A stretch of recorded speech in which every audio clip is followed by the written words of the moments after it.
Welcome to the Dental Team Podcast. I'm your host, Kiera Dent, and I have this crazy idea that maybe I could combine a doctor and a team member's perspective because let's face it, dentistry can be a challenging profession with those two perspectives.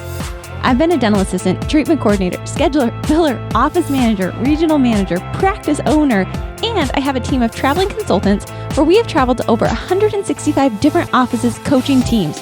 Yep, we don't just understand you, we are you. Our mission is to positively impact the world of dental, and I believe that this podcast is the greatest way I can help elevate teams, grow VIP experiences, reduce stress, and create A-teams. Welcome to the Dental Team Podcast. Hello, Dental Team listeners. This is Kiera, and you guys, I am excited to bring back someone who's been on the podcast a few times. He's gotten some pretty raving fans out there. You guys have emailed in asking to pick his brain, and I am right there with you.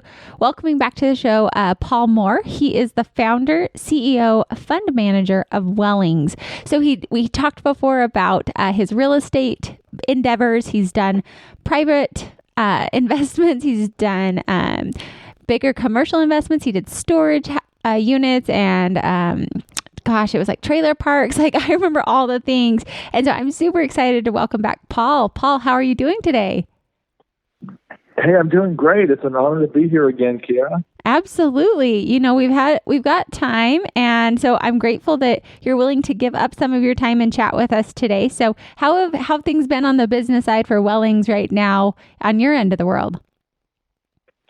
You know, we were concerned when everything started going downhill in late February, and we started our new fund right the very week that everything started to collapse. Uh-huh. And we actually we raised money for our new fund for self-storage and mobile home parks and other, basically the recession-resistant type assets. And we got a lot of attention because of that. We actually had a record month in the month of March, and Incredible. We actually, a lot of people resonated with our message, and so we're really happy about that.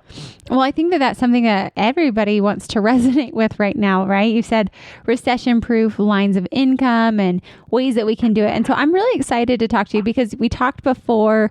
You guys, if you didn't catch his last podcast, we've done 2 together so far, and one was, talking about how to get into real estate, which you guys know is a side hustle that I am itching to get into. I just bought a book about how to rental property investing, and I thought of you, Paul, of like, I wonder if you'd tell me yes or no on reading that book. I really was curious because this is something that I just feel as a side hustle, something that is recession proof, that's going to bring that in, kind of the different ways to go about. And I really do still love, I scope storage units a lot differently now when I drive by than I ever have. So let's kind of dive into some of the things you've been finding through this recession. I know we chatted about some different things you've talked about of, maybe too much debt or kind of what you're thinking the recession is going to be like. And then obviously I'm always wanting to pick your brain on, hey, we are in a recession now. What does that look like moving forward for people wanting to buy homes, buying practices, things like that? So, Paul, I'm going to kind of let you guide on what topics jive and resonate with you today that you feel would be the most beneficial for our listeners. Before we get too far into this, I want to ask you guys to stop right now and head on over to wherever platform you're listening to and leave the Dental Team Podcast a review. You guys, these reviews mean so much to us and they help us get more listeners just like you to join us. So please stop right now, go leave us a 5-star review, share what you love, how this podcast has changed your life, and let's keep rolling. Okay, great. Well, thanks, Kiera. There's been a lot of talk about the shape of this recession and recovery. And so there are 4 economic shapes that exist. There may be more we don't talk about, but one's a V-shaped recession, which is down quick and back up quickly. Mm-hmm. And that's what everybody's hoping for because, the economy was really, really strong going into this up till about February 20th. Mm-hmm. And everything just dropped quickly. So there's a lot of people hoping that by summer or fall, things will be back to normal. The second type is a bathtub or a U-shaped recovery. It's where you slide down and then you kind of got a bunch of rocks along the bottom and it's not sure. It's kind of groping in the dark for a while, and then you come out the other side. The third type is a W-shaped recession, and it's where everything drops quickly. Then there's a euphoria, things go back up, and then they drop again into a second dip, and that second dip can be much worse and longer lasting. And so that's a W. And then a fourth is the dreaded L-shaped recession, which is where things drop down, and there's just a long, slow, climb out along, some people call it different names, but the L-shaped recession is what Japan experienced after a booming economy in the 80s. From the 90s all the way through, the next couple decades, they really struggled. And that's the one we don't want to see most of all. But a lot of people are hoping for the V-shaped. I personally think it's much more likely that we'll see a U or W-shaped recession. Of course, it's a fool's errand to try to figure that out in advance. We just can't say. But I will say this, in the 1970s, when there was stagflation, the unemployment numbers were about 2.2 million people total. That's a lower employment base than we have now, but it was 2.2 million total. And then in 1980, the first of a couple dips of that recession, there were about 2.5 people unemployed, and that was pretty bad. And then in 1990, with the collapse of Michael Milken in prison and high yield junk bonds going south, the Gulf War, that was about 2.2 or 2.4 people on a million people unemployed. In 2001, with the dot-com crash, there was only 1.9 million people unemployed. And then in 2008, 9, 10, with that really bad one that everybody remembers, we only had about 2.6 million people unemployed. Kiera, all that is to say, we just watched 22 million people go file for unemployment within a matter of weeks. We're talking like 9 times the normal recession. And, Kiera, I'm hearing people say they're done for good. And there's people already saying, I'm just not going to be able to go back into business, either because they were so close to the edge or they were already running a declining business. They might be in retail and they can't compete with Amazon anyway, but they were holding on. They might be a wedding planner who just says, I've had enough of this. And so I think with those businesses going out of business, I think it's going to be a tough recovery. And so the question is, where should you be investing during this tough recovery? I just said a lot. So, Kiera, what are your comments so far? No, this is great. I'm sitting over here drawing all your recessions. And I'm guessing, because when I first drew the W, it was like a quick down, quick up, quick down, quick up. And then as you explained it, I think the W, if I'm understanding right, is more putting the V and the bathtub U together to make a W. So it's kind of that longer up on the second dip. Is that accurate? Yeah, I think that is most likely. And again, it's a fool's errand to really predict which one will be and the timing of it. The question is, can we act appropriately wherever we are in the cycle at this time? But yes, I agree with you, Kiera. Yeah, for sure. And I'm shocked. I appreciate you going through that unemployment rates. Obviously, there's more people who are unemployed now because so many businesses have been shut. But I agree, there's a lot that, and I don't know, I just got off of a Rachel Hollis conference and you're made for more and you can do this and this is my time. And I think of Tony Robbins and I'm like, honestly, winter is my season. Like we've been preparing for this. So how can we give so much value into the world? But at the same time, there will be a shake, rattle and roll when, our unemployment benefit's going to run out. We just did a trillions and trillions of dollar bailout. And how many more times can they do that before it's like, no, we're just going to hit a true recession and it's going to get dark and ugly. So I am really curious, like you said, where to invest.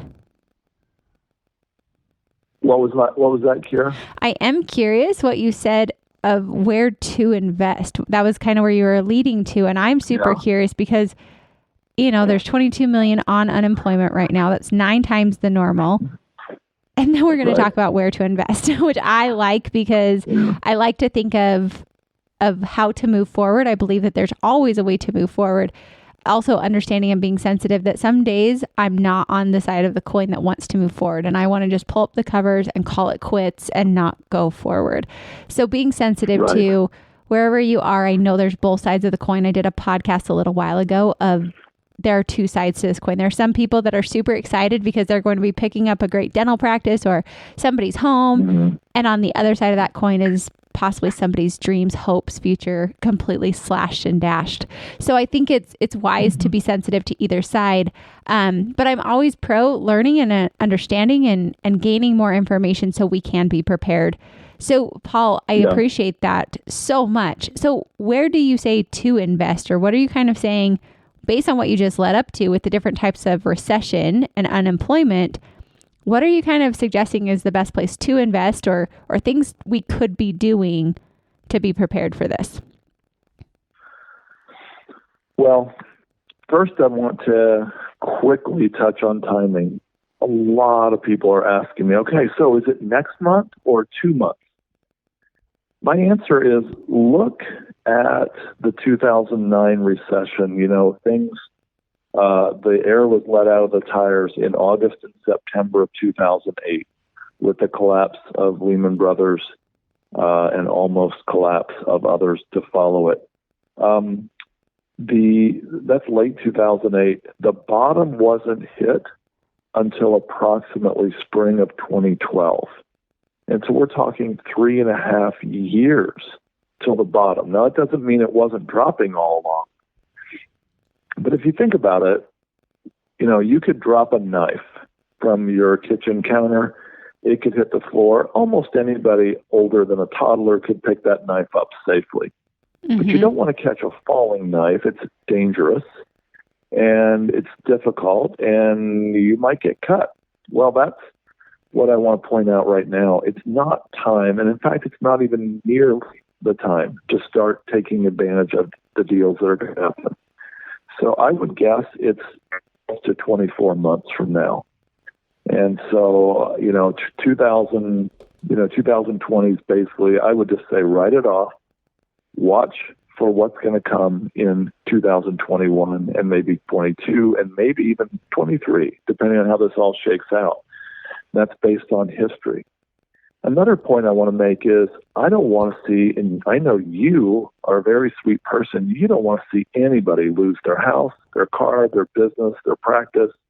You don't want to see anybody. We don't want to see anybody lose anything. No, absolutely. But it's a natural outcome. Yeah, it's a natural outcome of these type of cycles that it does happen. And so there are actually ways to help people in those kind of situations. Number one, we know that we can always love our neighbor. We can help people. We can help, people who are in a bad situation in general. But sometimes investing can help people too. And so I'm going to describe a couple things you can do to actually help people and make a profit at the same time. I like that. This is diving. This was like a double win. Like, hey, all right, perfect. It's a double win. Help people and also invest to protect your financial state as well. So I like this. All right, yeah. I'm ready. I've got my pen and paper. Well, you guys, I'm literally taking notes to Paul. So just so you know, this is what I do when I podcast with him. I sit here with a pen and paper and write down everything he says so I can understand it. And I would implore you guys to do a similar thing. Yeah, well, I'm glad. I hope it can be a benefit here. It's so good. Otherwise, I wouldn't have you back on. I wouldn't have you back on if it wasn't a benefit. So just so you know, I love this for myself, and I know our listeners love it too. So thank you, Paul. Well, thank you. Well, I'm going to resist the temptation to go too deep on this, but if you have questions when I'm done with this little explanation, we can dive as deep as you want. Okay, deal. So, in a bad economy, you're going to have several parties. You're going to have people losing their houses or about to lose their house. Let's say they can't keep up on their payments, or they might have a vacation condo or home. They can't keep up with their payments, and they're about to lose their home. Their credit rating, by the way, their credit score is getting shot in the process. That's one group. You've got another group who already lost their home. Maybe they had an apartment they couldn't make their payments on, or maybe they had a house. Maybe they had a lawsuit they were waiting on a settlement, or a workers' comp claim that took 10 months, and they were actually living at their neighbor's or their parents' basement for a few months, and their credit score was destroyed. They really want to keep, sometimes, some of them really want to keep their kids in the same school district. And they really don't want to move back into an apartment. They didn't like the close quarters, especially with COVID. And so they're looking for a house to rent to own. They don't have a down payment. They lost that when things went south. Or they might have a small down payment, but not a lot. Their credit score's shot. You've got a third party, and that's the bank. The bank's made up of shareholders, which are people, believe it or not.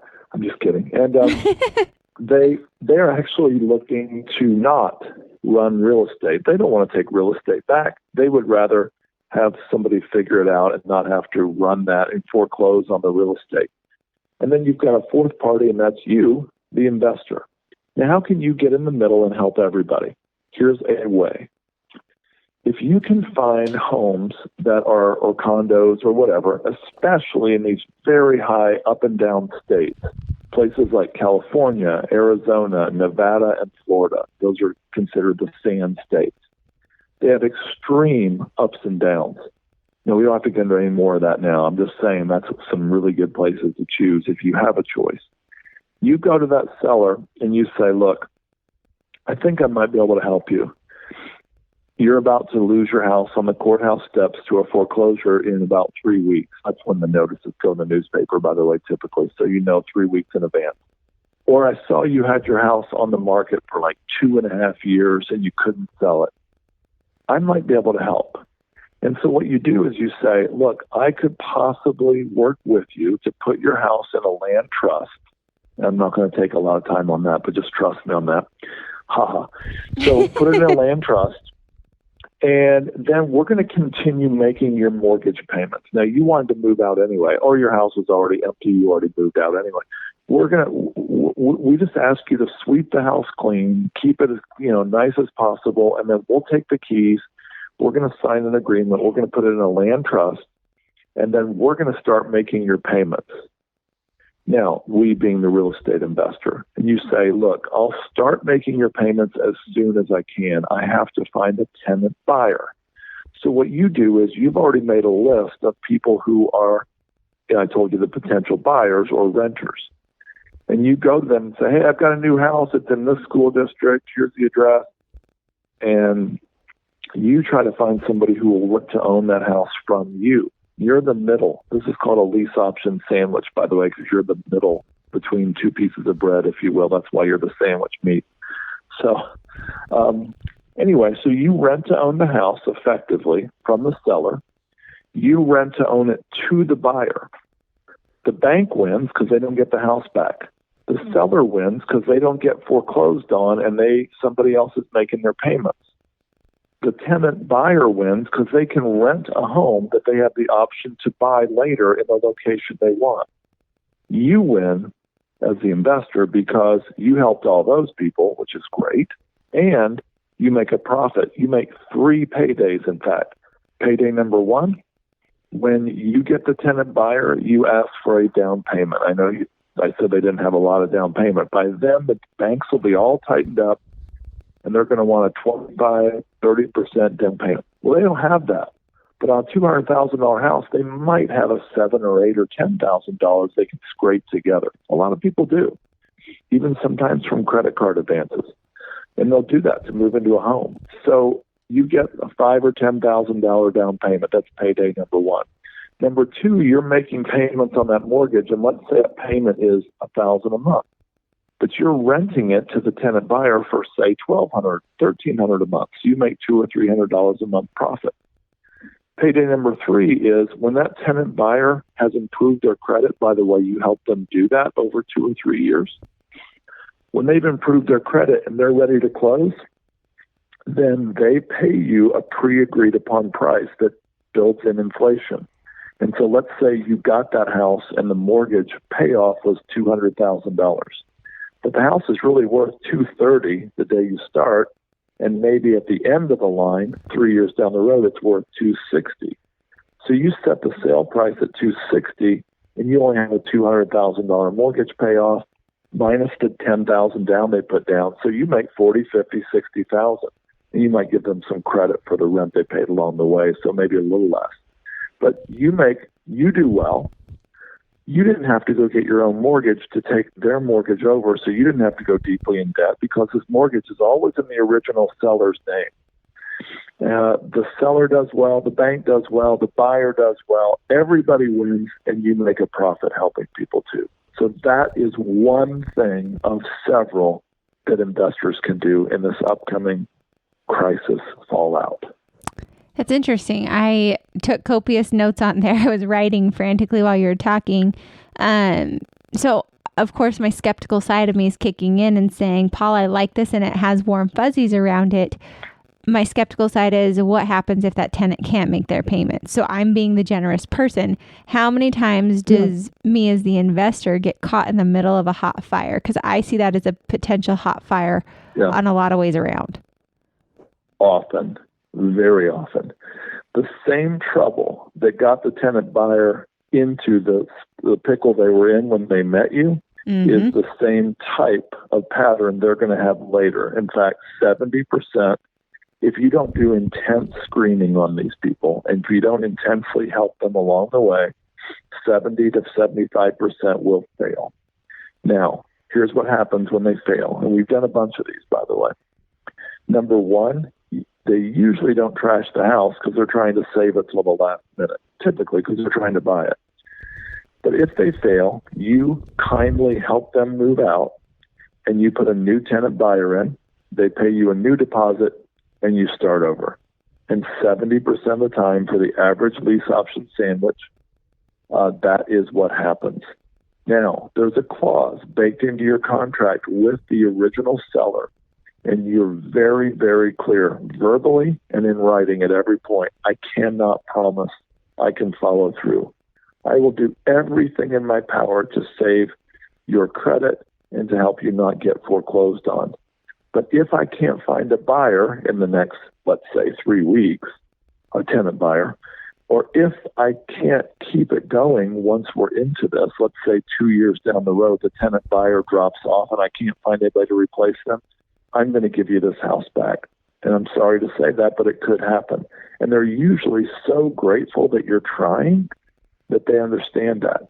Now, what's happened in 2 years? Well, let's say you have to hand the house back to them with, let's just say, 30 days notice.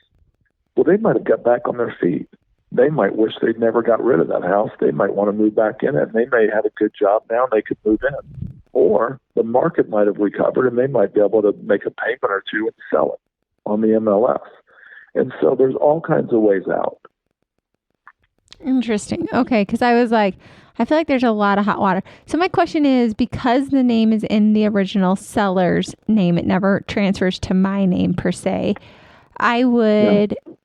there's no way that so like if it's going up but I can't pay it off, I could have options. So let's say the market goes up and I want to sell it. I can't do that unless I buy the original seller out and then sell it because it's still in their name, correct? Which then takes a lot of stress off of me as the lender because it's not in my name. So in case things fall through, my name's not on it. I have no, I guess, like I'm not on the hook for anything really. Like I have no liabilities. It doesn't sound on this. There's got to be a catch. There's got to be some liabilities on me as the lender through this. What are the liabilities on me? So I would say the liabilities are, number one, there's a possibility that, they do trash the house and then you've got to, go fix it. I've seen a tiny bit of that, but not too much. Okay. Number two, I would say that if the original seller gets really mad and says, hey, we want this house back. You cheated us. I've never once heard of that happening, by the way. But if they did, they could try to get an attorney and go after you, and I don't really know what would happen. Okay. That's why you set it up in a land trust that you control, by the way. And another thing that could happen, and this is, again, I've never heard of it happening. a mortgage company who actually wants the house back, go figure. I've never heard of that ever. But right. they could actually trigger the due on sale clause. The due on sale clause is when a house is sold, but the mortgage is kept in the original seller's name. They might say, nope, you got to pay it off, or we're going to foreclose. Again, I've never heard of that, and a land trust helps with that. Okay, so then explain the land trust, because now I'm piqued. Explain like how that protects you. So I don't know all the details of a land trust as much as I really should, but a land trust actually, basically you set up an entity, which is sort of like a trust. You know how people set up a trust, like let's say a dentist might put their business or their house or their car in a trust. Could it be like a holdings sort of company? Third party. Is that kind of what it is? Yeah, like a holdings company. Okay. Yes. Okay. And the operating agreement for the land trust is not public record.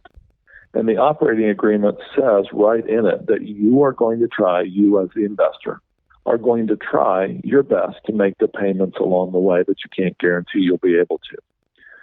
And it also says that all the beneficial interest of this house goes to you as the investor, meaning when this house closes, you're going to make payments all along the way. If you've kept your payments up, then you are the one benefiting from the sale of this house. All they get is a paid off mortgage, you know? Mm-hmm, And remember, somebody desperate is happy to get a paid off mortgage. So where do you find these people? Are you scoping the newspaper? Are you looking on Zillow? Where are you finding both sides of this party, the seller and the person who wants to move in? Yeah, so the seller is, number one, you can look on expired listings on Zillow or the MLS and find houses that have been on the market a very long time. Sometimes those houses just have really bad photos, or they're just really cluttered. Let's say it was a really cluttered situation, and the realtor, just to be honest, they took bad pictures, or they took pictures of all the clutter, and it's just not appealing at all. And you realize that's fixable. Mm-hmm. Number two, maybe it was on the market a long time and the price was too high and they kept dropping it, or maybe it was on the market for a couple of years and now we slipped into this recession. If they couldn't sell it in the boom of 2019, how are they going to sell it during this recession? Mm-hmm. That's the second kind. A third kind is people, you get the notice in the newspaper that their house is going on the courthouse steps and it's about to be auctioned off. Got it. And so that's three ways to get sellers. You can also have. So if you see the notice in the paper that's about to be auctioned off, you can go to their doorstep or call them and say, look, I want to try to help you save, avoid foreclosure. Would you like to hear this? And then you just see if they want to help. And we've done that and it's worked. Okay. Because they're desperate at that time. They do want help. Got it. Okay. Yeah. Okay. Now, how do I find the people that want to go into a house? Great question. So you just start advertising on Craigslist. You maybe set up a nice website. You just set up, basically, you're looking for rent to own or lease to own or, long-term rental. Not so great. Clients, people, basically you're looking to build a list and then they fill out a little Google Doc. It's very simple. Mm-hmm. And they tell you their price range, their mortgage payment, rental and mortgage payment range, why they want to buy a house, what's their credit score if they know, what school district or part of town they want to be in. And you just try to play matchmaker once you get a seller. Mm-hmm. What are some things on that questionnaire, if you will, because you said you got to do intense screening on them. So what are some of the things you found that help you screen people out? So, if their credit score is, if they can tell you this, they may not know. If their credit score is perpetually bad, like it's been bad for 10 years, you try to get that in maybe an interview with them, like talking to them on the phone. That's a bad sign. Now, I will say one of the partners I've done some of these with absolutely doesn't want those tenants. Another one says it's fine with me as long as 5 or 10,000 down. If they fail in 3 to 5 years or 2 to 3 years, I'll just put in another $5,000 to $10,000 deposit and another tenant buyer. So it can go both ways. So I got off track. So no, one way you're on is track. that they've had perpetually bad credit. And the other way is that they borrowed all their down payment. You want to ask them, where did you get your down payment? If they worked for it and saved for it, that's the best kind because they've got more to lose. I see. Okay. That's helpful. All right. So that was a lot, Paul. There's so much in there, and I feel like that's a really great option for people. Are there any other areas? Like we've been just sitting here waiting. We paid off all of our student loans. We've just literally been sitting here waiting. And if I understood you right, we want to buy a home, but I look at prices and I think it's absurd, the pricing that's going on. We live in Nevada and I'm just shocked at how much homes cost. And I'm like, there's no way that people can afford that. And I'm not trying to be snooty. I'm just looking like, how can this sustain? So my question is, during this time, is it smarter to just sit and be patient? I took notes that you said like, wait, maybe 2021, 2022 is when it'll probably rock bottom hit out if it follows similar trends. Of course, we're not trying to predict the market. Just if we look at following trends, would you just watch the market and see when home prices start to fall? What would you suggest because I know there's a lot of people who listen to the podcast that want to buy homes, and I'm seeing people buying homes right now. Do you have any thoughts on that? Yeah, I think that this is the best time ever to keep your credit score up, to stockpile as much cash as you can. And if you have a home already and you want to buy a second home, that's like an investment home, maybe try to get a home equity line to get some cash available as quickly as you can.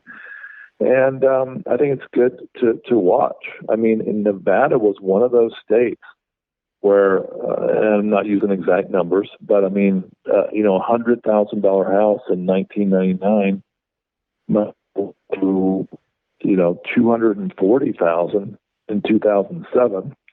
It might have dropped back to $60,000 in 2011, and now it's back up to $250,000 again. And I'm not saying all over Nevada, but in some cities, that was the kind of trend. And if that's the average, and again, I'm not using math, I'm not using technical numbers out there, for example. If that was the average, then you want to look for an outlier. I mean, I can tell you this, my family's really intent on using the same strategy I just mentioned to find a home on the coast of Florida, or a condo at least, when this thing goes south, because Florida has the same pattern as some parts of Nevada where, I know somebody who got a house with a pool in a lanai, like semi-indoor pool. And I think it was a 4-bedroom, 2.5 bath house with granite countertops and everything. And he had me come visit there in 2010 in Fort Myers, Florida. And he said, guess how much I paid for this almost new house? And of course, I would have guessed $300 to $400. He said he paid $55,000 for this house. No 55. way. Yeah, I think he bought it from a bank. Well, if you're patient and you get in touch with some of those bankers, you might be able to find deals like that. How do you get in touch with bankers, Paul? Do you just go say, hi, I'm looking for this? Walk in with your resume? You can go to large banks. Yeah. You can go to large banks, Kiera, but I think your best bet's going to be to make friends with the local and the regional and the community banks and the credit unions. And you're going to want to look for what's called the REO department. It's kind of a strange name, but it's real estate owned is what it means. And then you're going to want to look for those people and say, look, how could I possibly have a chance to buy some of these houses if you get them? And they'll say, oh, we're not going to get money. And you'll say, oh, that's great. Well, if you did, would you consider letting me know? So I see. All right. I like that. Paul, I picked your brain so much, and I have so many more questions, you guys. So, Paul, as always, as I end these, you do a great job. You should write a book. Okay, you have written many books. This is why you're good at this. Because you do a good job of giving me enough, but not enough that I want more. So I appreciate that so much. You guys, Paul is fantastic. I know a lot of you have reached out to him from the podcast. So, Paul, if people are interested in working with you, kind of give a little synopsis of what you do, especially for our group of people that are, we've got a lot of dentists, we've got a lot of associates, a lot of team members. How can you help them the best? And then how can they get in touch with you? Absolutely. Well, thanks. So I talked to a dentist in the Pacific Northwest, and he said, I am building a 20-house rental portfolio. And he sounded excited, like he was really excited about replacing his income and quitting. And then he got all depressed, and he said, well, here's the truth. He said, I'm on house number 3, and I'm already going crazy. I love real estate, but I hate being a landlord. Mm-hmm. And so a lot of people who want the tax benefits, and they're amazing, of real estate, they want the appreciation. They want to do things like what I'm just saying. They realize they can't do that and do a full-time job and do both well. And so a lot of those folks come to companies like ours, Wellings Capital, and they invest passively with us. And we pool together, millions of dollars in investments, and we go out and we invest heavily in self-storage, mobile home parks, and other recession-resistant assets that allow the investor to get all the flow-through tax benefits from depreciation, et cetera, that come to investors, and it allows them to only have to walk to their mailbox to pick up their quarterly or monthly check. Nice. So basically I've got extra cash. I don't want to go do the headache of doing this. Put it with you guys. You guys invest. We get the quarterly check. Is that right? Yeah, that's right. Mm-hmm. And they get the appreciation and the growth as well. The investors do. Cool. That's awesome. So Paul, if people want to get in touch with you, how do they connect with you? They can just come to our website. It's wellingscapital.com. That's WELLNGS. CAPITAL, wellingscapital.com. Okay. Paul, as always, thank you for your time. Thank you for your generous knowledge. Thanks for letting me sit here and get my private real estate lesson with you every time. I feel like I'm just a pupil sitting in class with you, and I appreciate it so much. You always give me a lot of things to think about and an actionable process to start looking for this. So definitely want to have you back on, selfishly for myself, and I also know the listeners enjoy you as well. So thank you for your time and for being such a wealth of knowledge. Thanks, Kiera. It's really an honor to be here. Appreciate Absolutely. It. All right, you guys, this has been Paul Moore with Wellings Capital. Please reach out to him if you have questions. And as always, thank you all for listening, and I'll catch you next time on the Dental 18 Podcast. And that wraps it up for another episode of the Dental 18 Podcast. Thank you so much for listening, and we'll talk to you next time.